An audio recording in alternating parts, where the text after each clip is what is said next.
नमस्कार, मी डॉक्टर मिताली धनावडे आरोग्य संपदा या कार्यक्रमात आपलं मनपूर्वक स्वागत करते। मित्र हो, आरोग्य संपदा या कार्यक्रमात आपण नेहमीच वैद्यकीय क्षेत्रातील विविध तज्ञांना भेटत असतो आणि त्यांच्या माध्यमातून आरोग्यविषयक महत्त्वपूर्ण मार्गदर्शन करून घेत असतो। कल्पना करा, आज सकाळी उठल्यावर तुम्हाला तुमच्या जवळच्या व्यक्तीचं नावच आठवलं नाही किंवा बोलायचं आहे पण शब्दच बाहेर येत नाहीत किंवा अचानक एका हाताची हालचाल थांबते। फक्त काही सेकंदात आयुष्य बदलून टाकणाऱ्या या घटना आहेत आणि त्यामागे असतो आपला मेंदू। आपल्या शरीरातील अवघ्या 1.5 किलो वजनाचा हा अवयव आपल्या प्रत्येक विचाराचा, प्रत्येक निर्णयाचा, प्रत्येक आठवणींचा आणि प्रत्येक हालचालीचा सूत्रधार आहे। आजच्या या परिचयावरून आपल्या जाणकार प्रेक्षकांना लक्षात आलंच असेल कार्यक्रमाचा विषय काय आहे। तर आजच्या कार्यक्रमाचा विषय आहे जागतिक मेंदू दिन। आज आहे जागतिक मेंदू दिन आणि हाच आपल्या आजच्या चर्चेचा विषय असणार आहे।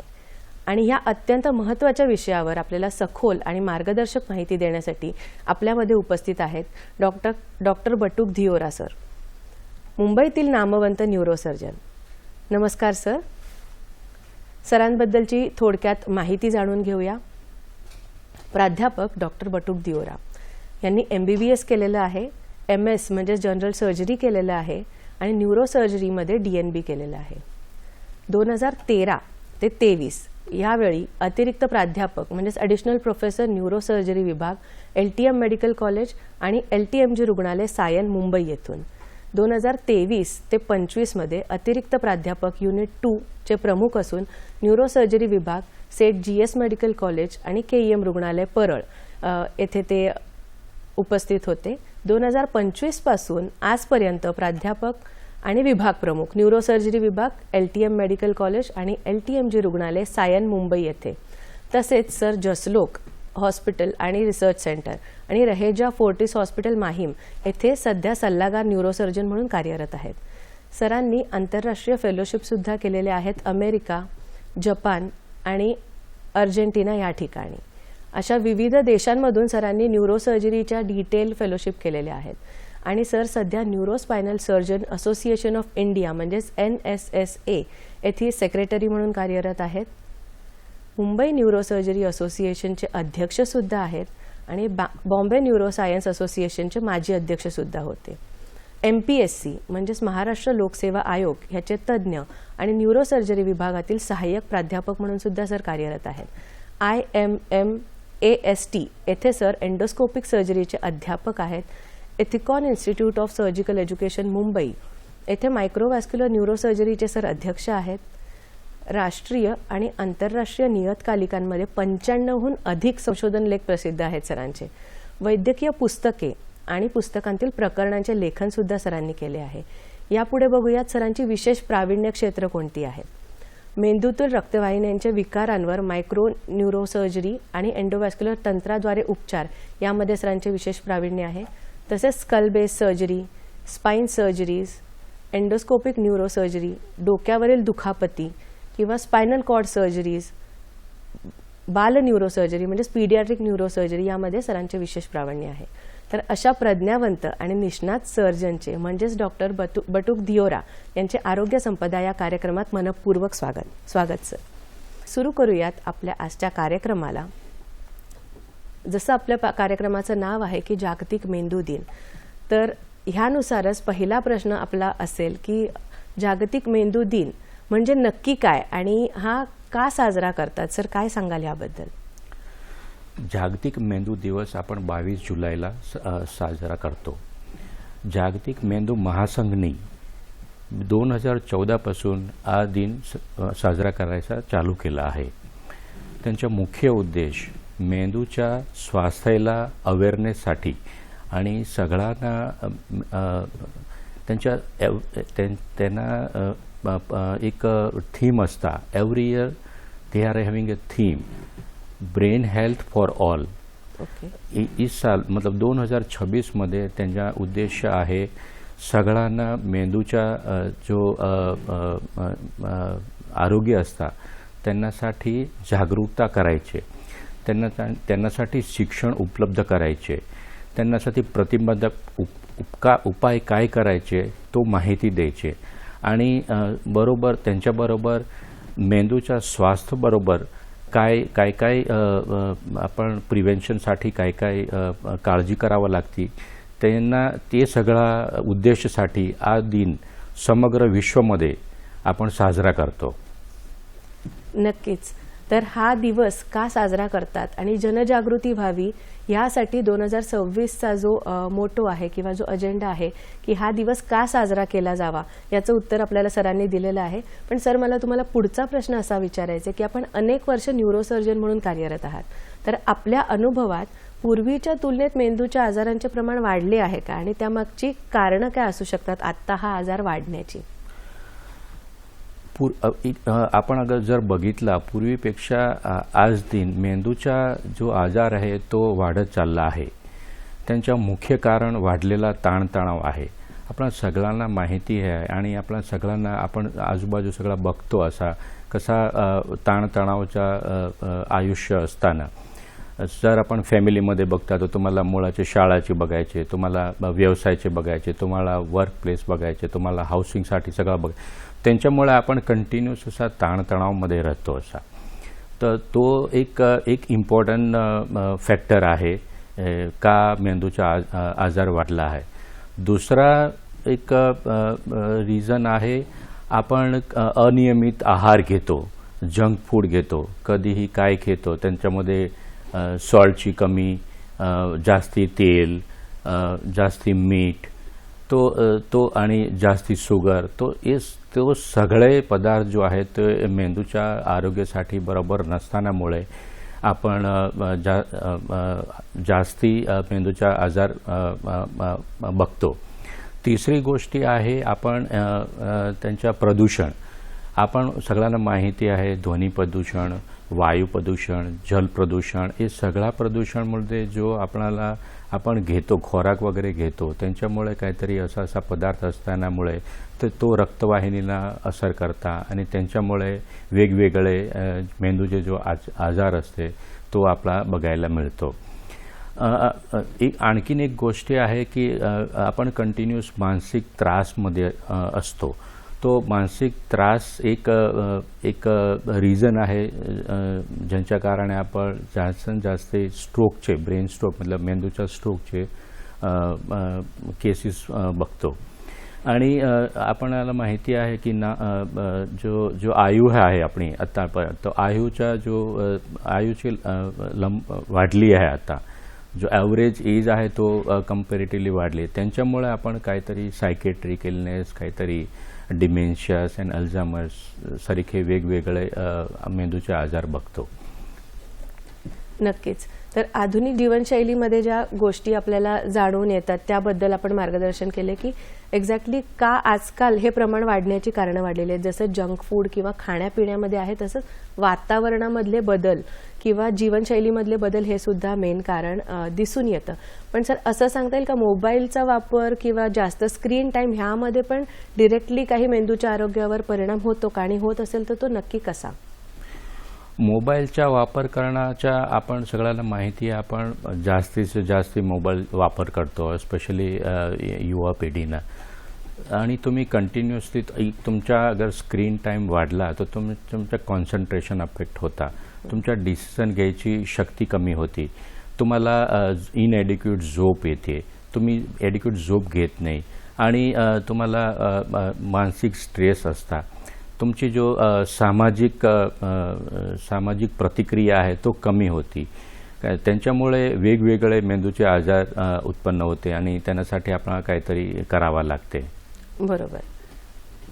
सर, आत्ता जे तुम्ही गायडन्स केलं की कशा प्रकारे होतात आणि आपल्या लाईफस्टाईल किंवा जीवनशैलीमुळे ते कसे होतात, तर पण समजून कसं घ्यायचं की मेंदूचा आजार एखाद्या व्यक्तीला आहे हे सुरुवातीला काही लक्षणं असतात का ज्याने आपण ओळखू शकतो? म्हणजे डॉक्टरांकडे जाण्यापूर्वी किंवा आपण डॉक्टरांकडे कधी जावं यासाठी कोणते लक्षणं आहेत जी आपल्याला आधी लक्षात येतात? मेंदूचे वेगवेगळे आजार असते आणि तो वेगळे आजार वेगळे सिम्पटम्स घेऊन असा पेशंटला वेगळे सिम्पटम्स घेऊन पेशंट डॉक्टरला भेटायला जातो. सबसे सिम्टम्स जो प्राइमरी सिम्टम है तो डोकेदुखीचे सिम्टम्स. डोकेदुखीचे प्रॉब्लेम जो है फारच कॉमन असते. आपण जर काही सायनसचा प्रॉब्लेम, दिसायला प्रॉब्लेम, ब्लड प्रेशरच्या प्रॉब्लेममुळे डोके दुखते, पण त्यांना आपण प्रत्येक वेळाना तिथं इम्पॉर्टन्स देत नाही. पण जो वेळा तुमच्या डोकं सडनली अचानक दुखला आणि तुमची डोकेदुखीची तीव्रता वाढली आणि डोके दुखायचे बरोबर तुम्हाला जर उलटी झाली, या तोच वेळा तुम्हाला एका हाताला या एका पायाला काहीतरी प्रॉब्लेम झाला म्हणजे की उचलायची कमी झाली, या त्यांच्यामध्ये मुंगी आली, या झणझणाट आली, या एक आखीला दिसायला कमी झाला आणि तुम्हाला त्यांच्याबरोबर काय लघवीचा प्रॉब्लेम झाला, या स्मरणशक्तीमध्ये काहीतरी प्रॉब्लेम झाला, तो फारच तो डोकं दुखायला symptoms associated with this symptom is very important आणि तुम्हाला इमिडिएटली नजीकचे डॉक्टरला कॉन्टॅक्ट करायचे आणि त्यांना कन्सल्टेशन घ्यायचे. असं एक बिसाइड्स डोक्याच्या दुखीचे अनदर सिम्पटम्स आहे ते स्मरणशक्तीमध्ये फरक असतात. काहीतरी ब्रेन ट्यूमरचे पेशंट असते, या स्ट्रोकचे पेशंट असते, या न्यूरोलॉजिकल डिसीज म्हणजे डिमेन्शिया, अल्झायमरचे पेशंट असते, तो पेशंट असं त्यांना प्रेझेंटेशन स्मृतीमध्ये फरक पडला नाही असता. काहीतरी पेशंट्स आता सडनली एक हाताच्या पायाची मूवमेंट, एक हाताची मूवमेंट असं कमी करून प्रेझेंट होता. काहीतरी पेशंट असा एपिलेप्सी म्हणून प्रेझेंट होता. तो epilepsy presentation in young patient should be investigated. व आपण इमिडिएटली डॉक्टरांना कॉन्टॅक्ट करायचे आणि त्यांच्यासाठी इन्व्हेस्टिगेशन वगैरे करून त्यांना प्रॉपर निदान करायचे. नक्कीच सर, तुम्ही खूप विशेष अशी माहिती दिलेली आहे की फक्त डोकेदुखी ह्या गोष्टींकडे लक्ष न देता डोकेदुखी सोबत काही असोसिएटेड सिम्पटम्स सुद्धा असू शकतात, ज्यामध्ये युरिन डिस्टर्बन्स हा सुद्धा एक लक्षण असू शकतं.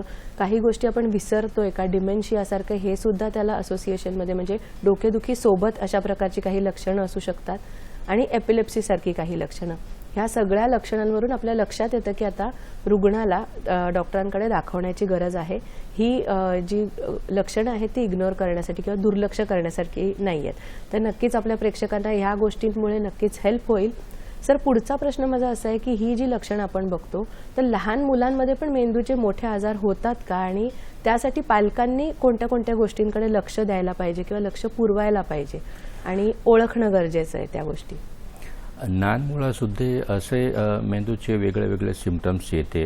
लहान मुलाच्या डोकेदुखी आणि स्पेशली इन द मॉर्निंग आणि डोकेदुखीची बरोबर त्यांना जर उलटी झाली आहे, जास्ती झोपते आहे, याच्याने त्या मूवमेंट हाताची पायाची मूवमेंट्समध्ये फरक पडला आहे, त्यांची ॲक्टिव्हिटी कमी झाली आहे, तो असा झोपूत राहते, तो एक चिंताचा विषय असता आणि पालकांना इमिडिएटली त्याच्याबरोबर ध्यान धरून नजदीकी डॉक्टरांना कन्सल्टंट करावं लागते असं मला वाटतंय.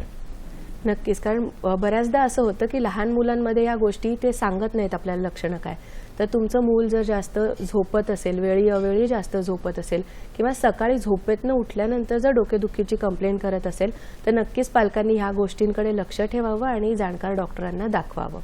तसं पुढचा प्रश्न लहान मुलांचा झाल्यानंतर ज्येष्ठ नागरिकांमध्ये खूपदा विस्मरण हे वयानुसार तर होतच असतं, जसं आपण डिमेन्शिया बोलतो त्याला, किंवा पार्किन्सनिझमसारख्या आजारांचा धोका वाढत असतो. तर हे न होण्यासाठी किंवा हे झालंय हे लवकर लक्षात येण्यासाठी कोणती विशेष काळजी घ्यावी एल्डरली पर्सनने?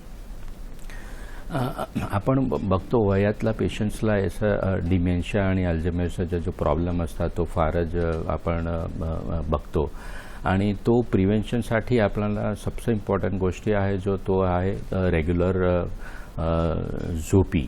त्यांना पुरती झोपी पाहिजे, त्यांना नियमित 7 ते 8 तासाची झोपी घ्यावी लागते आणि संतुलित आहार तो दुसरी गोष्टी आहे. संतुलित आहार म्हणजे काय की तुम्ही हिरव्या भाजी, फळे, nuts, omega 3 fatty acid containing foods, ते सगळे फूड्स फारच इम्पॉर्टंट आहे.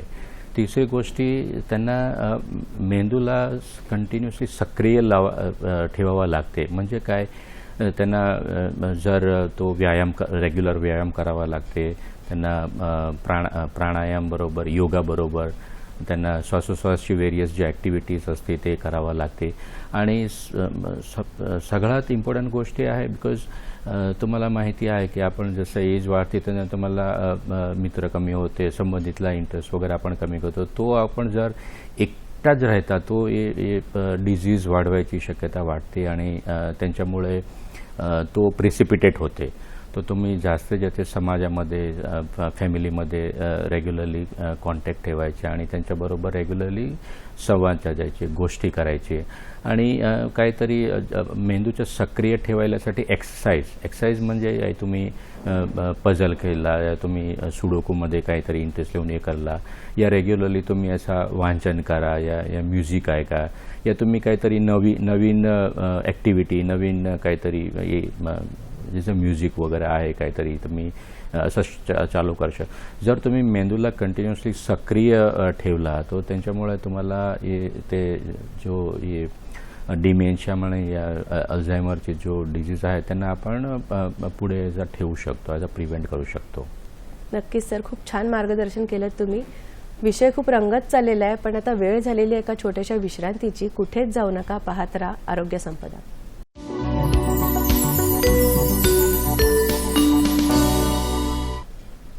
विश्रांतीनंतर तुमचं सर्वांचं पुन्हा एकदा स्वागत. विश्रांतीवर जाण्यापूर्वी सर आपल्याला गाईड करत होते की वृद्धांनी किंवा ओल्ड एज जे लोक आहेत त्यांनी कोणत्या प्रकारे काळजी घ्यावी, डिमेन्शिया किंवा पार्किन्सोनिझम हे आजार होऊ नयेत किंवा हे झाल्यानंतर पण आपलं ब्रेन ॲक्टिव्ह ठेवण्यासाठी काय गोष्टी कराव्यात. तर त्यामध्ये पुरेशी झोप हा महत्त्वाचा मुद्दा होता. दुसरी गोष्ट, सोशल राहणं, आपल्या मित्रपरिवारामध्ये किंवा कुटुंबाशी जोडून राहणं, त्यांच्याशी गप्पा मारणं, हा सुद्धा एक छान उपाय सरांनी सुचवला. तसंच सुडोकू किंवा शब्दकोडी सोडवणं, ब्रेन पझल सोडवणं, हा सुद्धा एक उपाय सांगितला. तर नक्कीच हे खूप छोटे उपाय आहेत जे आपल्याला घरच्या घरी आरामात करता येतील. नक्कीच या गोष्टींवर लक्ष द्या. या पुढच्या प्रश्नाकडे वळूयात सर आपण, की स्ट्रोकमध्ये गोल्डन आवर ही कॉन्सेप्ट किंवा संकल्पना महत्त्वाची मानली आहे. तर ती नक्की काय असते आणि त्यामागचं कारण काय सांगू शकाल? स्ट्रोक आता आपण बघितला जर तो एक इम्पॉर्टंट कॉज आहे मेंदूच्या आजाराचा.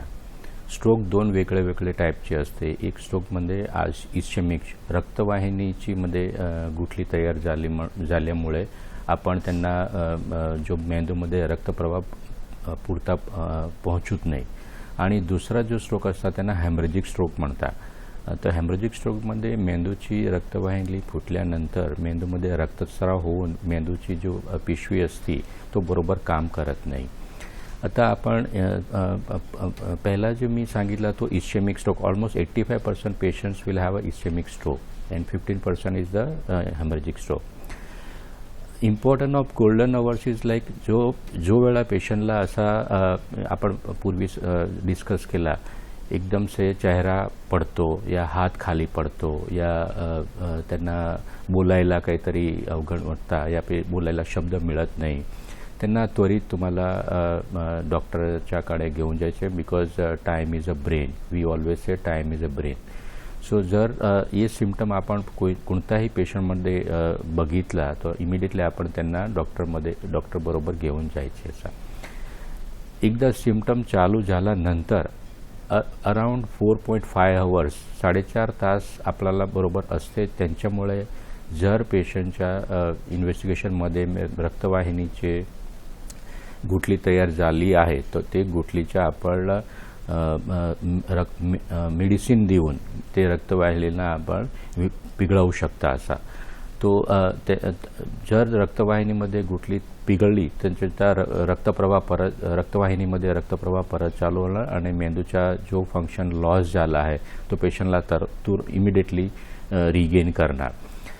So important is that you have to once you have the symptoms 4.5 तास within 4.5 hours you have to immediately consult the doctor and the doctor will do the needful investigation and give a thrombolytic medications that is called रक्त पातळ करायची medicine जो immediately रक्तवाहिनीला open करू शकते आणि त्यांच्यामुळे आपण तो अवयवला परत जीवित करू शकता आणि त्यांच्या जो जीवाच्या धोकाची जो शक्यता असते त्यांना आपण कमी करू शकता. जो पेशंट असा 4.5 तास नंतर हॉस्पिटल पोहोचता त्यांना आपण त्यांच्यासाठी एक दुसरी ट्रीटमेंट ऑप्शन असते, त्यांना म्हणते मेकॅनिकल थ्रॉम्बेक्टोमी. मेकॅनिकल थ्रॉम्बेक्टोमी म्हणजे काय, आपण साथळमध्ये एक छोटीशी आर्टरी असते, त्यांच्यामुळे काहीतरी एक पंक्चर घेऊन त्यांच्यामुळे काही कॅथेटर टाकते आणि कॅथेटरमध्ये दवाई टाकून आपण कन्फर्म करते की मेंदूची कुठली रक्तवाहिनी ब्लॉक झाली आहे आणि तो ब्लॉक झालेली रक्तवाहिनीला आपण काहीतरी कॅथेटर या स्टँड वगैरे घेऊन त्यांना क्लॉटला बाहेर घेऊन येऊ शकतो या ॲस्पिरेट करू शकतो आणि रक्तवाहिनी ओपन करू शकतो. आणि त्यांच्यामुळे परत पेशंटचा जो अवयव डॅमेज झाला, मतलब हाताची ताकद कमी झाली, पायाची ताकद कमी झाली या स्मरणशक्ती गेली, तो परत येऊ शकते. करीबन 3-4 पूर्वी आपल्याला 8 आवर्सचा जो टाईम विंडो होता, पण आजमुळे मेडिकल संशोधनमुळे आपल्याला 24 आवर्सला टाईम आहे. जर तुम्हाला 24 आवर्समध्ये काहीतरी असा स्ट्रोकचे सिम्पटम्स जो मी सांगितलं पूर्वी तसा असा, तर तुम्ही नजदीकी डॉक्टरला अप्रोच करून डॉक्टर ॲप्रोप्रिएट इन्व्हेस्टिगेशन करून त्यांना आयदर थ्रॉम्बोलायसिस या मेकॅनिकल थ्रॉम्बेक्टॉमीचा पर्याय घेऊन रुग्णाची ट्रीटमेंट करू शकता आणि रुग्णाचा गेलेला फंक्शन तो परत घेऊ शकता आणि त्यांना जीवाची जो धोक्याची शक्यता असते त्यांना तो कमी करू शकते. नक्कीच सर, गोल्डन आवर म्हणजे आपण 4-4.5 तासांचा जो पिरियड आहे तो महत्त्वाचा आहे या गोष्टीमध्ये हे सांगितलं आहे. पण आजकाल जसं तुम्ही सांगितलं की आजकालच्या संशोधनामध्ये 8 तास किंवा थोडं एक्सटेंड करून 24 तासापर्यंत पण आपल्या हातात काही गोष्टी असतात ज्याने आपण पेशंटचे प्राण वाचवू शकतो आणि पुढे होणाऱ्या ज्या गोष्टी आहेत लक्षणं ती पण आपण थांबवू शकतो किंवा पुढे होणारे जे अपघाती हात लुळा पडणं किंवा फेशियल पॅरालिसिस जे म्हणतो ते पण आपण थांबवू शकतो. तर नक्कीच हे छान मार्गदर्शन आहे. सर, TIA बद्दल काय सांगू शकाल? ट्रान्झिएंट इस्चेमिक अटॅक असा पण एक कॉन्सेप्ट आहे जो ब्रेन रक्तवाहिन्यांशी रिलेटेड आहे, त्याबद्दल थोडं एक्सप्लेन कराल का? जसं तुम्ही प्रोग्रामनी सुरुवातली सांगितला की तुम्ही सकाळी उठला आणि रिलेटिव्ह नोटीस करता पेशंट काही बोलू शकणार नाही, पेशंटला हाताला सडनली असं मुंगी आली, या पेशंटला एकदम हाताची या पायाची मूवमेंट एकदम कमी झाली, तो सेकंडमध्ये असते, तो सेकंड बहुतेक मिनिटमध्ये असते आणि काहीतरी मे बी 24 आवर्समध्ये तो सगळे सिम्पटम्स रिव्हर्सिबल असतात. असा मीन्स तो एक बॉडीला वॉर्निंग आहे की तुम्हाला काहीतरी मेंदूची नसमध्ये प्रॉब्लेम आहे, त्यांच्यामुळे तुम्हाला सडनली असं सिम्पटम्स आले आणि ते सिम्पटम्स आल्यानंतर ऑटोमॅटिकली नॅचरली बॉडीचा ब्लड प्रेशर वाढते आणि जो आपण पूर्वी डिस्कस केला रक्ताची गुंठली, जो तो छोटीशी रक्ताची गुंठली ब्लड प्रेशर वाढल्यामुळे वॉशआउट होऊन जाते आणि इमिडिएटली पेशंटला सिम्पटम्स रिव्हर्सिबल होते. तो जो रुग्णाला असा TIA आला असता त्यांना रेग्युलरली एक डॉक्टरला कन्सल्ट करून त्यांना फर्दर इन्व्हेस्टिगेशन करावं लागते. जर आपण TIAमुळे ध्यान दिला नाही, बिकॉज आपल्याला माहिती आहे की एकदा विदिन सेकंड्स और मिनिट्स आपले सिम्पटम्स गेले आणि परत सगळे अवयव नॉर्मल झाले, आता काही प्रॉब्लेम नाही आहे, पण आपल्याला माहिती ठेवावं लागते की आपल्याला एकदा ब्रेन स्ट्रोकसाठी सिम्पटम्स आला आहे, तो सिम्पटम कशामुळे आला त्यासाठी इन्व्हेस्टिगेट करावा लागते आणि त्यासाठी युजली आपण असं ब्लड प्रेशर, शुगरची तपास, कोलेस्ट्रॉलची तपास, ट्रायग्लिसराईडची तपास आणि लागला तरी MRI या CT स्कॅनमुळे या MR एन्जिओग्राफीचे MR एन्जिओग्राफी म्हणजे मेंदूची नसीची जो तपास असते त्यांना MR एन्जिओग्राफी म्हणते आणि तो करावा लागते. आणि almost like in 30% cases like we see आपण बघते मेंदूची जो मेन नळी असते जो नेकमध्ये असते त्याच्यामध्ये आपण नॅरोईंग मतलब स्टिनोसिस बघते आणि त्यांच्यामुळे पेशंटला रिकरंट मतलब परत हे TIA येऊ शकता. जो पेशंटना रिकरंट TIA येत आणि रेग्युलर डॉक्टरला कन्सल्ट करत नाही या मेडिसिन घेत नाही त्यांना संपूर्ण मतलब कंप्लीट स्ट्रोक येऊची शक्यता वाटते. तोसाठी आपण TIAला असा दुर्लक्ष करू नये आणि त्यासाठी आपण त्यांना कॉन्सन्ट्रेट करून नजदीकी डॉक्टर या कन्सल्टंटना भेटून त्यासाठी फर्दर इन्व्हेस्टिगेशन करावं लागते. नक्कीच सर. TIAचं जर तुम्हाला एक अलार्मिंग सिम्पटम म्हणून जर दिसत असेल तर त्यामध्ये सरांचं असं म्हणणं आहे की ती वेळ जरी निघून गेली असली तरी यापुढे तुम्हाला रुटीन चेकअप हे रेग्युलरली करणं गरजेचं आहे, कारण तात्पुरता धोका टळलेला असतो पण त्यापुढेही मॉनिटरिंगची किंवा लक्ष ठेवायची गरज असते. सर आपल्याला एक प्रश्न येतोय रुपेश गुजराती यांचा सिन्नरवरून. बोला रुपेशजी. नमस्कार. हा, माझा प्रश्न असा आहे की आपल्याला 2 मेंदू असतात, एक मोठा मेंदू आणि छोटा मेंदू. तर आपल्या शरीराचे कुठले कुठले अवयव मोठा मेंदू कंट्रोल करतो आणि कुठले छोटा मेंदू कंट्रोल करतो? आणि दुसरं असं आहे की काही मुलांना आणि काही वृद्धांना झोपेमध्ये चालण्याची सवय असते किंवा मग झोपेमध्ये त्यांच्याकडून कळत नकळत युरिन होते. तर हा आजार मेंदूशी रिलेटेड आहे का, याबद्दल सांगायचं होतं. आणि दुसरं असं सांगितलं जातं की स्मरणशक्ती वाढवण्यासाठी ड्रायफ्रुट्स खावे, म्हणजे अक्रोड वगैरे. तर याचा खूपच फायदा होतो पेशंटला, याबद्दल माहिती हवी. थँक्यू. फारच इम्पॉर्टंट क्वेश्चन तुम्ही विचारला.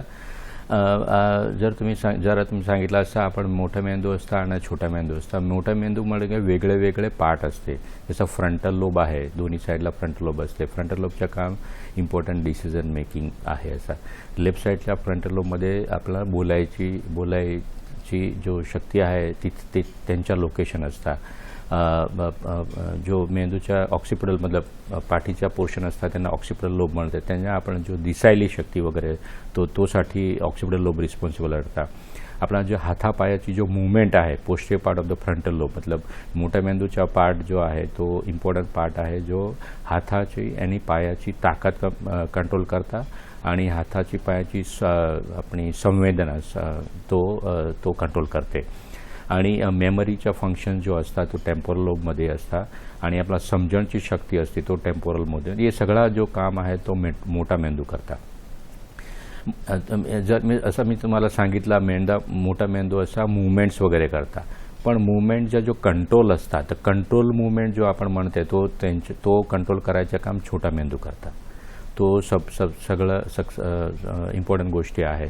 तो छोटा मेंदूचं जो काम असतात तो मूवमेंटला कंट्रोल मूवमेंट करायचा जो काम छोटा मेंदू करता. दुसरा क्वेश्चन्स तुम्ही विचारला असा की काहीतरी झोपेमध्ये तो एक सायकेट्रिक इलनेस आहे आणि त्यांना युजली याचा जो सायकेट्रिस्ट मनोचिकित्सक असताना तो त्यांची निदान वगैरे आणि परत जो ट्रीटमेंट काहीतरी तो त्यांच्यासाठी वगैरे करता. एक गोष्ट तुम्ही सांगितली, जर लघवी वगैरे तुम्ही सांगितलं असं काहीतरी आपण बघतो की लहान मुलाचे तो लघवी करते या तो इतकी सिग्निफिकंट असते नाही, पण मोठा वयाची एजमध्ये काहीतरी सपोज लघवीचा प्रॉब्लेम झाला, अनकंट्रोल युरिनेशन, दॅट इज इम्पॉर्टंट. काहीतरी आपण वडीलमध्ये आपण बघतो त्यांना चालायला प्रॉब्लेम होतो, त्यांना स्मरणशक्तीला प्रॉब्लेम होतो, त्यांना असा अनकंट्रोल युरिनेशन असता. तो एक इम्पॉर्टंट कॉज आहे मेंदूच्या आजारच्या. त्यांना नॉर्मल प्रेशर हायड्रोकोपलस म्हणून म्हणतात आणि असा रुग्णाला डॉक्टरांना कन्सल्ट करून त्यांच्यासाठी योग्य ट्रीटमेंट घ्यावी लागते. सर त्यांचा अजून एक प्रश्न होता की ब्रेनच्या हेल्थसाठी किंवा मेंदूच्या हेल्थसाठी ड्रायफ्रुट्स खाणं योग्य आहे की नाही, कोणत्या प्रकारचे ड्रायफ्रुट्स घेतले जर एक तुम्हाला ॲडिशनल माहिती तो almost like by the age of 2-3 सालपूर्वी आपण सगळा मेंदू ऑलमोस्ट रेडी होऊन जाता असा. त्यांच्यानंतर मेंदूचा फार विकास होत नाही. मेंदू एक कॉम्प्युटरसारखा आहे, त्यांची फिक्स मेमरी आहे. त्यांच्या काहीतरी ओल्ड मेमरी डिलीट होते आणि न्यू मेमरी आपण हे करतो. तो मी त्यांच्याबरोबर ॲग्री नाही आहे की ड्रायफ्रूट खाण्याच्यामुळे मेमरी आपण वाढते असा. मेन इम्पॉर्टंट गोष्टी जो आहे तो कॉन्सन्ट्रेशन आहे, अटेन्शन आहे. जर तुम्ही अटेंटिव्ह असणार, तुमचं अटेन्शन अगर पॉवरफुल असणार तर तुमची मेमरी ऑटोमॅटिकली वाढते. नक्कीच. धन्यवाद सर. रुपेशजी, तुमच्या प्रश्नाचं उत्तर तुम्हाला नक्की समाधानकारक मिळालंच असेल. तर पुढचा प्रश्न सर असा आहे की ब्रेन स्ट्रोक आणि ब्रेन ट्यूमर यामधला साधा आणि सर्वसामान्यांना समजेल असा फरक तुम्ही सांगू शकाल का, डिफरन्स सांगू शकाल का? कारण की जनरली ह्या 2 आजारांमध्ये लोकांचा खूप गोंधळ उडत असतो. ब्रेन स्ट्रोक आणि ब्रेन ट्यूमर दोन्ही कॉमन प्रॉब्लेम आहे आणि फारच लोकांच्या मेंदूमध्ये तसा गोंधळ चालू असता की ब्रेन ट्यूमर म्हणजे काय आणि ब्रेन स्ट्रोक म्हणजे काय. इट्स सेम ऑल्सो वेगळं. जर आपण डिस्कस केला की ब्रेन स्ट्रोक म्हणजे ब्रेन स्ट्रोक जो आहे तो रक्तवाहिनीचा प्रॉब्लेम आहे. रक्तवाहिनी आयदर ब्लॉक होते या रक्तवाहिनीचा रक्तस्राव होता, त्यांच्यामुळे जो परिस्थिती निर्माण होती त्यांना आपण ब्रेन स्ट्रोक म्हणतो. तो इस्केमिक होतो रक्तवाहिनी ब्लॉकमुळे आणि हेमरेजिक होतो रक्तवाहिनीचा रक्तस्राव होण्यामुळे, आणि तो मेनली मेंदूची रक्तवाहिनीला अफेक्ट करतो. त्यांच्या कंपॅरिझनमध्ये ब्रेन स्ट्रोक जो आहे तो ब्रेन ट्यूमर जो आहे तो मेंदूची पिशवीचा अफेक्ट करतो. असा तो मेंदूच्या वेगळ्या पार्टमध्ये, जर मी सांगितलं मेंदूचे वेगळे लोब असते, त्यांच्या frontal lobe, temporal lobe, occipital, ते लोबमध्ये मेंदूच्या अंदर तो एक गाठ तयार होती. असं त्यांच्या आपण मेंदूचे ट्यूमर काहीतरी तो स्कलचे अंदर पण मेंदूचे बाहेर तो गाठ असा बसते. त्यांच्या वेगवेगळ्या टाईप असतात. साधा ट्यूमर असता, काहीतरी धोकादायक ट्यूमर असता काय, आणि त्यांच्या लक्षण दोन्हीचे वेगळे लक्षण असते. जो ब्रेन स्ट्रोक आहे तो पेशंटला इमिडिएटली सिम्पटम्स, कधीही पेशंटला इमिडिएट सिम्पटम्स आला, मतलब अचानक सिम्पटम्स आला, त्यांच्या reason most of the time it is a brain stroke. अचानक सिम्पटम्स आपण डिस्कस केला, असं चेहरा पडतो, हाताला पायाला कमी मुंगी येते, हाताला पायाची ताकद कमी जाते, या सडनली पेशंट बेशुद्ध होतो. असा सडन रुग्ण बेशुद्ध जाण्याचा एक one of the reason is haemorrhage. ब्रेनमध्ये जर हॅमरेज झाला, मतलब हॅमरेजिक स्ट्रोक झाला, तो रुग्ण अचानक बेशुद्ध होते. आणि ब्रेन ट्यूमरमध्ये पेशंट असा आपण डिस्कस केला तो पूर्वी डोकेदुखी, या पेशंटला हाताच्या पायाची ताकद कमी हळूहळू होते. असा या पेशंटला असा एपिलेप्सी झाली, या पेशंटला असा दिसायला कमी झाला, या हळूहळू दिसायला कमी झाला, या डबल दिसता, या त्यांच्या स्मरणशक्तीमध्ये काहीतरी फरक आला, या त्यांना चालायला काहीतरी प्रॉब्लेम झाला, त्यांना तोल जायला मतलब बॅलन्समध्ये काहीतरी प्रॉब्लेम आला. तो हे वेगवेगळे सिम्पटम जो असते ना त्यांना तो ब्रेन ट्यूमर मध्ये असते. आपल्याला माहिती आहे की जो ब्रेन स्ट्रोक आहे तो मेनली हायपरटेन्शन, त्यांच्याचं रिस्पॉन्सिबल फॅक्टर वेगळे असते. हायपरटेन्शन आहे, मधुमेह आहे, त्यांची जास्ती कोलेस्ट्रॉल आहे, ट्रायग्लिसराईडचं वाढताला प्रमाण आहे, अनियमित अस्वास्थ्य जो आहार म्हणते तो असते. जबकि आपण ब्रेन ट्यूमरचे जो कारण असते त्यांच्या फाइंड आउट करायला फारच अवघड आहे. काहीतरी आपण जन्मजात कोणीतरी B90 मतलब सिस्टिक ट्यूमरमध्ये काहीतरी ब्रेनमध्ये बघतो, पण जास्ती त्यांच्या इटिओलॉजी आपण आयडेंटिफाय करू शकत नाही. तो हा दोन फरक आहे. आणि ट्रीटमेंटसुद्धा दोन्ही डिसीज मतलब दोन्ही आजारमध्ये ट्रीटमेंट वेगळे आहे. आपण ब्रेन स्ट्रोकची ट्रीटमेंट आपण डिस्कस केली. ब्रेन ट्यूमरमध्ये ब्रेन ट्यूमर म्हणजे लाईफचा अंत असा नाही आहे. ब्रेन ट्यूमरचा आपण प्रॉपरली डायग्नोज करून त्यांना ट्रीटमेंट अगर केली तर पेशंटच्या आपण वाचवू शकतो. तो डिपेंड करता जो ट्यूमर आहे तो साधा आहे या धोकादायक ट्यूमर आहे. पण आज शस्त्रक्रिया फारच असा ॲडव्हान्स झाली आहे, त्याच्यामुळे आपण सेफली ब्रेन ट्यूमरची सर्जरी करू शकतो आणि पेशंटला जीवाला वाचवू शकतो. नक्कीच. तर आपल्या प्रेक्षकांना याच्यातला फरक अगदी छान प्रकारे सरांनी समजावून सांगितला आहे की स्ट्रोक म्हणजे इमिडिएट सिम्पटम बऱ्याचदा दिसून येतात किंवा रक्तवाहिन्या फुटणे हे मोस्टली कारण असू शकतं त्यामागे. आणि ट्यूमर ह्याचा अर्थ गाठ असते मेंदूमध्ये जी कॅन्सरस किंवा नॉन कॅन्सरस म्हणजे कर्करोगाशी संबंधितही असू शकते किंवा ती साधीसुद्धा असू शकते. दोघांची लाईन ऑफ ट्रीटमेंट वेगळी असू शकते. तर ह्यानंतर आपण सरांच्या काही सर्जरीजचे व्हिडिओज बघूयात आणि त्याबद्दल सर आपल्याला एक्सप्लेन करतील. Videos please. हा व्हिडिओमध्ये आपण ब्रेन ट्यूमर बघता तुम्ही. जो व्हाईट दिसता तो ब्रेन ट्यूमर आहे आणि तो पेशंट असा दिसायला आणि दुखीचा प्रॉब्लेम घेऊन ॲडमिट झाला होता. आम्ही त्यांना सगळं इन्व्हेस्टिगेशन करून फाइंड आउट केला पेशंटला मेंदूमध्ये मतलब सेंटर ऑफ द मेंदू ट्यूमर असता. ट्यूमरला आम्ही क्रेनिओफेरेंजियोमा म्हणून म्हणता. आणि तो ट्यूमर आम्ही असा कोटी ओपन करून आपण जेवढ्या वेळा शस्त्रक्रियेला सांगता तेवढा आपण संपूर्ण कोटी ओपन करत नाही, पार्ट ऑफ द कोटी ओपन करून त्यांच्या सेफली ट्यूमरला काढून घेतो. तो post operative CT scan MRI सांगते त्याला ट्यूमर संपूर्ण असा शस्त्रक्रियेनंतर काढून घेतला असा. नक्कीच. मेंदूचे आजार टाळण्यासाठी सर किंवा लवकर निदान होण्यासाठी कोणत्या तपासण्या आपण रुटीनमध्ये करायला पाहिजे किंवा किती कालावधीनंतर रेग्युलर रुटीन चेकअपमध्ये करणं योग्य ठरेल? त्यांच्या काय फिक्स प्रोटोकॉल नाही आहे, पण सिंपल गोष्टी मिनी मेंटल स्केल म्हणून आहे. तो आपण जे रुग्ण आहे त्यांना त्यांचे लँग्वेज, अटेन्शन, मेमरी, ओरिएंटेशन सगळे प्रश्न विचारून त्यांना क्लिनिकली आपण फाइंड आउट करू शकतो त्याच्या मेंदूच्या काही आजार आहेत का असा. एकदा आपण पेशंटला सिम्पटम रिलेटेड टू मेंदूचा आजार आपण त्यांना फर्दर इन्व्हेस्टिगेशन करतो. युजली CT स्कॅन करतो आम्ही, CT स्कॅन या MRI करतो. CT स्कॅनमध्ये आपण बोन जास्ती बरोबर बघू शकतो इन कम्पेअर टू MRI मध्ये आपण जास्ती डिटेल स्टडी असते आणि कॉन्ट्रास्ट काहीतरी द्यावा लागते पेशंटला. त्या नंतर आपल्याला एक आणखीन तपासणी असते, त्यांना डिजिटल सबट्रॅक्शन एन्जिओग्राफी म्हणतो. काहीतरी मेंदूचे जो नसेचा प्रॉब्लेम असतो त्यांना आपण DSA म्हणे तपासणीमुळे जास्ती better way we can study. Okay, नक्कीच सर. मेंदूच्या आजारांबद्दल अनेक गैरसमज आहेत. उदाहरणार्थ मेंदूचा आजार हा मानस स्वास्थ्याशी जोडला जातो काही वेळेला. कधी कधी मेंदूचा आजार झाला म्हणजे हमखास शस्त्रक्रिया किंवा ऑपरेशन करावंच लागेल का अशी भीती अनेकांच्या मनात असते. तर आपल्या अनुभवातून लोक अशा भीती आपल्याकडे घेऊन येतात का आणि यामध्ये किती सत्य आहे हे सांगू शकाल का?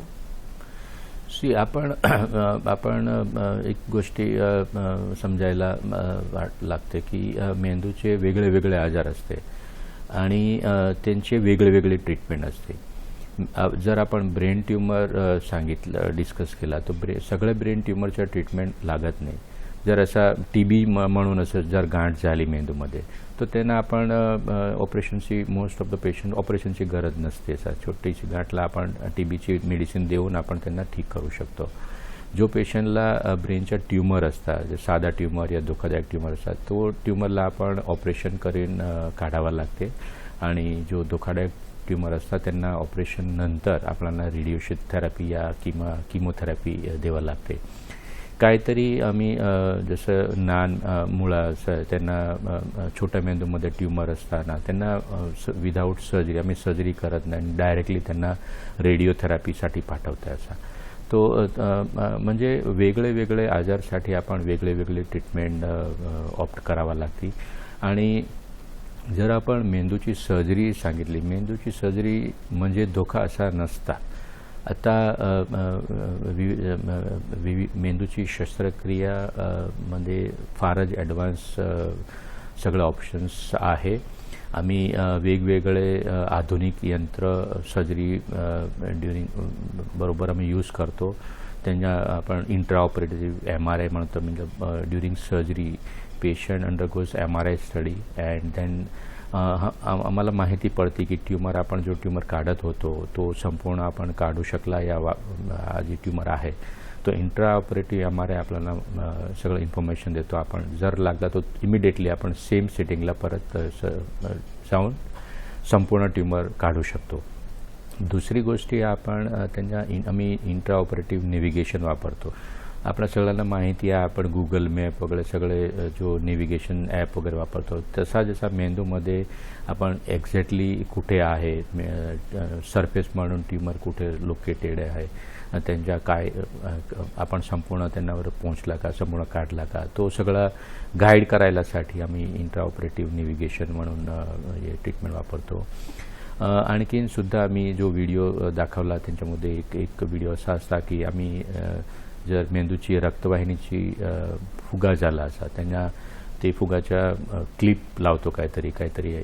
तो क्लिप लावल्यानंतर तो आपण क्लिप बरोबर लावली का, एन्युरिझम संपूर्ण ट्रीट केली का, त्याच्यासाठी आम्ही डाय टाकतो. इंट्राऑपरेटिव्हली आम्ही पेशंटला वेनमध्ये डाय देऊन बघतो की संपूर्ण आपण एन्युरिझमला संपूर्ण ट्रीटमेंट झाली का असा.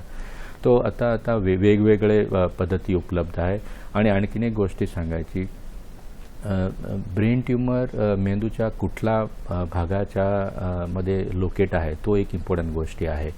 जर म्हणजे तो अगर आपण मेंदूच्या तो पार्ट जिथे हाताची या पायाची ताकद कंट्रोल करते आपण, या जो पार्ट तिथे आपण स्मरणशक्ती या आणि या स्पीच या कॉम्प्रिहेन्शन मतलब समजणची या बोलायची जो शक्ती आहे तो पार्ट ऑफ द मेंदूचा त्यांना आम्ही अवेक क्रेनोटॉमी करतो. अवेक म्हणजे काय की पेशंट ऑपरेशन दरम्यान पेशंट शुद्धीवर असतात, त्यांना काहीतरी आम्ही ॲनेस्थेशियामध्ये फारच ॲडव्हान्समेंट झाला आहे, तो पेशंटच्या बेशुद्धपणा आपण संपूर्ण कंट्रोल करू शकता ड्युरिंग सर्जरी.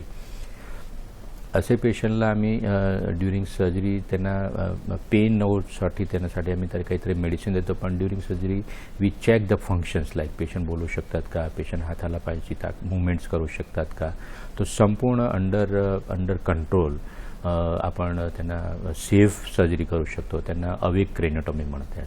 तो ब्रेन ट्युमरसाठी वेगळी पद्धती अवेलेबल आहे आणि सगळ्यात इम्पॉर्टंट गोष्ट आहे ब्रेन ट्युमर शस्त्रक्रिया फार सेफ आहे आणि मोठी गोष्ट ही आहे की त्यांच्या ब्रेन ट्युमरचा टाईप कुठला टाईप आहे, तो type actually nature of the tumour usually याच्या पेशंटच्या पुढची आयु डिसाईड करतो. नक्कीच सर, ब्रेन ट्यूमर किंवा सर्जरी म्हटल्यानंतर जेवढी भीती लोकांच्या मनात असते ती तुमच्या या सगळ्या उत्तरामुळे नक्कीच कमी झाली असेल, कारण जेवढं ॲडव्हान्स टेक्नॉलॉजी आजकाल आलेली आहे. आपण प्रत्येक गोष्ट तुम्ही सांगितल्याप्रमाणे गुगल मॅपनुसार आपण त्याचा गायडन्स घेऊ शकतो आणि प्रॉपर त्यावेळी समोर पण आपल्याला काही गोष्टी दिसल्या तर तिथल्या तिथे आपण चेंजेस करू शकतो. एवढं ॲडव्हान्स टेक्निकचं आपण ट्रेनिंग घेतलेलं आहे आणि रुग्णांना त्या गोष्टींचा उपयोग होतोय. हे ऐकून खरंच प्रेक्षकांच्या मनात पण एक दिलासा आला असेल की ब्रेनचे आजार किंवा सर्जरी हे तेवढ्याशा घाबरण्याच्या गोष्टी नाही आहेत. सर, आपल्याला एक प्रश्न येतोय पुण्याहून, पवार ह्यांचा प्रश्न आहे. हा प्रश्न तुमचा प्रश्न विचारा. नमस्कार. दत्तात्रय पवार. नमस्कार. हॅलो सर, 10 वर्षापासून पार्किन्सन पेशंट आहे. टिडोमेन प्लस 125 दर 3 तासांनी गोळी घेतो. डोपामिन वाढीसाठी काय करावं लागेल? थँक्यू. मी ऐकला तुमचा प्रश्न. युजली आपण जो पूर्वी डिस्कस केला अल्झायमर आणि डिमेन्शिया, ते सारखा एक आजार आहे पार्किन्सन्समुळे काय होते की पेशंटच्या जो आपण डिस्कस केला जो मेंदू मूवमेंटचा कंट्रोल, तो कंट्रोलमध्ये फरक पडता आणि त्यांच्यासाठी वेगवेगळे मेडिसिन घ्यावे लागते. युजली जो पार्किन्सनचा जो आजार आहे त्यांची ट्रीटमेंट आणि डायग्नोसिस आणि ट्रीटमेंट, मेडिकल ट्रीटमेंट तो न्यूरोलॉजिस्ट बघते आणि त्यांच्यासाठी तुम्ही सांगितलं जो प्रमाणे तुम्ही रेग्युलरली गोळी घेत असते. रेग्युलर गोळी घेत असताना पण तुमच्या सिम्पटम्स वगैरे काहीतरी फरक नाही आहे, तुम्हाला गोळी या तर वाढवावं लागते या तुमच्या न्यूरोलॉजिस्ट बघून डिसिजन घेता की त्यांच्यामुळे काहीतरी सर्जिकल ऑप्शन आहेत का. आता ॲडव्हान्स पार्किन्सन्समुळे या फिर जो पेशंटला मेडिसिन्स सूट करत नाही त्यांना सर्जिकल ऑप्शन्स अवेलेबल असतात. सर्जरीमध्ये काहीतरी मेंदूमध्ये आपण स्टिरिओटॅक्सी गायडेड मीन्स दॅर इज एक फ्रेम असतात ते पेशंटला आपण पिन पॉईंट जो एरिया रिस्पॉन्सिबल आहे पार्किन्सन्सची सिम्पटमसाठी ते त्यांना स्टिम्युलेट करू शकतो रेग्युलरली. तो सर्जरिकल प्रोसिजर त्यांना आपण डीप ब्रेन स्टिम्युलेशन म्हणतो. DBSची सर्जरी पार्किन्सनच्या आजारामुळे अवेलेबल आहे आणि त्यांच्या डिसिजन तुमचे न्यूरोलॉजिस्ट या तुमचे जो न्यूरोसर्जन आहे हे बघून घेऊ शकता. नक्कीच सर, दत्तात्रय पवार यांच्या प्रश्नाचं उत्तर त्यांना मिळालं असेल. पुढचा प्रश्न सर्जरीशीच रिलेटेड आहे की जर आपण शस्त्रक्रिया करायची ठरवली आणि ती किती सेफ होते हे सुद्धा समजलेलं आहे, पण ह्या शस्त्रक्रियेचा खर्च हा सुद्धा बऱ्याच लोकांसाठी एक मोठा चिंतेचा विषय असतो. तर सर, शासनाकडून यासाठी काही योजना आहेत का किंवा आरोग्य विम्याच्या काही सोयी उपलब्ध आहेत का? आपण जर एकदा ठरवला की मेंदूसाठी शस्त्रक्रिया करायची तो पहिलाच प्रश्न पडतो त्याची कॉस्ट किती असणार असा. तो पालिकाने या शासनाने त्यांच्यासाठी बंदोबस्त केला आहे. महाराष्ट्रामध्ये आपण महात्मा ज्योतिबा फुले योजना, स्वास्थ्य योजनाची स्कीम आहे. त्यांच्याबरोबर मॅक्सिमम अप टू 1.5 लाख ची रक्कम रुग्णाला प्रदान केली जाते. आणि दुसरं एक स्कीम आहे तो आयुष्मान भारत योजना म्हणून एक स्कीम आहे. त्यांच्यामुळे काहीतरी जो अमाऊंट आहे तो जास्ती आहे, त्यांचा एक फायदा आपण घेऊ शकते. तिसरी गोष्टी चीफ मिनिस्टर रिलीफ फंड आहे तो मेंदूच्या ट्यूमर जो असतात तो रुग्णाला सहाय्य करते आणि राष्ट्रीय हेल्थ पॉलिसी म्हणून एक नॅशनल पॉलिसी आहे त्यांच्यामुळे जो रुग्णाला परिस्थिती मतलब त्या पॉवर्टी लाईन बिलो असते त्यांना सुविधा मिळू शकते असा पालिकांची हॉस्पिटल या शासनांची हॉस्पिटलमध्ये सगळं सर्जरी न्यूरोसर्जरी डिपार्टमेंटमध्ये सगळं सर्जिकल प्रोसिजर उपलब्ध असते आणि सगळ्यांना माहिती आहे in compare to government hospital private हॉस्पिटलमध्ये सगळे मेंदूची ट्रीटमेंट कॉस्टली असते. नक्कीच सर, आपण ज्याप्रमाणे सांगितलं की विम्याच्या योजना किंवा शासकीय हॉस्पिटलमध्ये काही गोष्टी अवेलेबल आहेत, ज्याप्रमाणे तुम्ही तुमची शस्त्रक्रिया करायची असेल तर अगदीच घाबरून जाण्याचं कारण नाही किंवा पैशांची चिंता करण्याची गरज नाही. योग्य मार्गदर्शनानुसार जर तुम्ही सगळ्या गोष्टी केल्यात तर नक्कीच तुम्हाला सुद्धा शस्त्रक्रिया करणं तेवढासा चिंतेचा विषय राहणार नाही. तर या पुढचा प्रश्न असा आहे की एपिलेप्सी किंवा फिट्स हे आपण आजकाल खूप रेग्युलरली बघत असतो, तर दवाखान्यात जाण्यापूर्वी किंवा एपिलेप्सीचा अटॅक आला आणि त्या व्यक्तीच्या बाजूला अनोळखी व्यक्ती जरी असतील तर आपण अशा वेळी काय गोष्टी करायला हव्यात आणि काय गोष्टी टाळाव्यात, म्हणजे डूज अँड डोंट्स काय असतील? फिट्स आली एखाद्या व्यक्तीला आपल्यासमोर तर काय करू शकतो? एपिलेप्सी एक कॉमन मेंदूचा आजार आहे आणि आपण त्यांच्या वेगळ्या वेगळ्या वयामध्ये एपिलेप्सीचे सिम्पटम्स वगैरे बघतो. जो वेळा पेशंटला एपिलेप्सी येते तो वेळा जो अटेंडंट मतलब जो बाजूवर असतं त्यांना सगळ्यांना त्यांना पहिला ते त्यांना सेफ ठेवायचे, त्यांना पाठीवर झोपवायचे, त्यांना कंट्रोल करायचा प्रयत्न करायचे नाही. त्यांची जी मूवमेंट असती जो सडन झरकी मूवमेंट असते तो मूवमेंटला कंट्रोल करायचे, त्यांना पकडायची गरज नसते, त्यांना काहीतरी द्यायची गरज नाही, त्यांना पाणी या त्यांना काही तोंडमध्ये काही टाकायची गरज नसती आणि त्यांच्या सराउंडिंग सगळ्यांना एक गोंधळ करायची गरज नाही. त्यांना प्रॉपरली असा हवा मतलब ऑक्सिजन वगैरे प्रॉपर हवा देऊ असा काळजी करावा लागते आणि त्वरित त्यांना नजदीकी जो रुग्णालय आहे तो रुग्णालयामध्ये त्यांना घेवावं लागते. आपण त्यांना तोंडमध्ये त्यांनी काहीतरी एपिलेप्सीचे पेशंट जो त्यांच्या तोंड मध्ये त्यांना जीभमध्ये इंजरी वगैरे होऊ शकते असा काहीतरी, तर त्यांना आपण कधीही असा तोंडमध्ये काही टाकायचे नाही आणि जीभ पकडायचा प्रयत्न करायचे नाही. नक्कीच या टिप्सने सगळ्या आपल्या प्रेक्षकांना मदत होईल आणि आपण काय करावं काय करू नये हे कळलेलं असेल. सर, आता जाता जाता एक शेवटचा संदेश काय द्याल की जागतिक मेंदू दिन आज आहे, ह्या बाबतीत आपण आपल्या सगळ्याच जाणकार प्रेक्षकांना म्हणजे लहान मुलांपासून वृद्धांपर्यंत काय महत्त्वाचा संदेश द्याल, काय काळजी घ्यावी? मेंदू आपला शरीराचा अत्यंत इम्पॉर्टंट भाग आहे आणि त्यांची काळजी त्यांच्या स्वास्थ्य एक आपण मोस्ट इम्पॉर्टंट तो असते असा आणि मेंदूची हेल्थ मेंदूच्या स्वास्थ्यासाठी आपल्याला रेग्युलर एक व्यायाम करावा लागते at least 30 minutes in a day for at least 4 to 5 days a week. तो व्यायामामुळे मेंदूला रक्तपुरवठा रक्तवाहिनीच्या उघाड आणि मेंदूचा जो पोषण वगैरे असतात तो आपण बरोबर करू शकता असा रेग्युलर कसरत केल्यामुळे. दुसरी गोष्ट ही आहे की आपण ॲडिक्यूट झोप घ्यावा लागते असा जो आपण जसं डिस्कस केला तुम्ही जास्ती वयाचा स्क्रीन टाईम वगैरे म्हणून बसून तुमची जो झोप आहे त्यांचा टाईम कमी करून 7 to 8 hours ऑफ झोप is very important. Third is संतुलित आहार.